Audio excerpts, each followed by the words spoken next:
pangalan ng mga anak ni Israel na nagsipasok sa Ehipto, bawat lalaki at ang kanilang sambahayan ay sumama kay Jacob.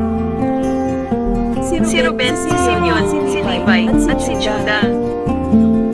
Si Isaacar, si Zabulon at si Benjamin. Si Dan at si Naphtali, si Gad at si Aser. At lahat ng tao na lumabas sa balang kay Jacob ay 70 tao, at si Jose ay nasa Ehipto na. At namatay si Jose, at ang lahat niyang kapatid at ang buong lahing yaon.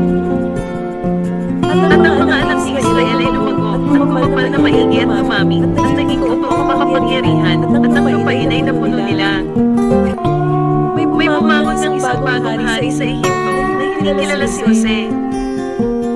At sinabi niya sa kanyang bayan, narito, ang bayan ng mga anak ni Israel ay higit at lalong malakas kaysa atin. Hayop tayo'y magpakatulong sa kanila, baka sila'y tumami, at mangyari na, pagka nagkadigma, ay makisanib pa niya sila sa ating mga kaaway, lumaban sa atin, at magsilayan sa lupain. Kaya't naglagay sila ng mga tagapagpaatan, upang dalamanin sila sa asang sa kanila, kanilang ibinagtayo sa Paraon ng mga bayan ng Amalaican, at nilibat ang Pithom at Ramses.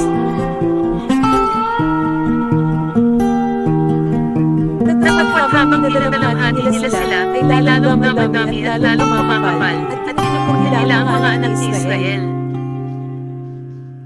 At pinapaglingkod na may kabagsikan ng mga Egyptian ang mga anak ni Israel. At kanilang pinapamuhay sila ng masaklap sa pamamagitan ng mahirap na paglilingkod sa argamasa at salaryo, at sa lahat ng sari-saring paglilingkod sa bukid, at sa lahat ng paglilingkod nila na ipinapaglingkod sa kanila na may kabagsikan. At ang hari sa ito ay nagsalita sa mga hilot na Hebrea, na ang pangalan ng isa ay Cypher, at ang pangalan ng isa ay Pua. At kanyang sinabi, paghilot ninyo sa mga babaeng Hebrea, at magtingin ninyo sa kanila sa damang panganganakan, lalaki ay papatayin na ninyo, tatapwat ng babae ay inyong buhayin. Tatapwat ng mga hilot ay nanggitakot sa Diyos at hindi ginawa ang gaya ng iniutos sa kanila ng hari sa Ehipto, kundi iniligtas na buhay ang mga batang lalaki. At pinatawag ng hari sa Ehipto ang mga hilot at sinabi sa kanila, bakit ninyo ginawa ang bagay na ito, at inyong iniligtas na buhay ang mga batang lalaki.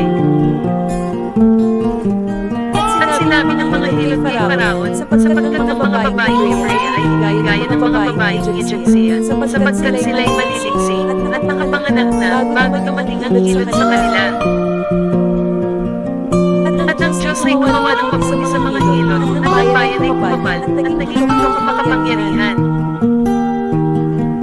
At nangyari na sapagkat ng mga hilot ay natakot sa Diyos, ay ginawa niya sila ng mga sambahayan. At iniutos ni Paraon sa kanyang buong bayan na sinasabi, itatapon ninyo sa ilog bawat lalaki na ipanganak, at bawat babae ay ililigtas ninyong buhay.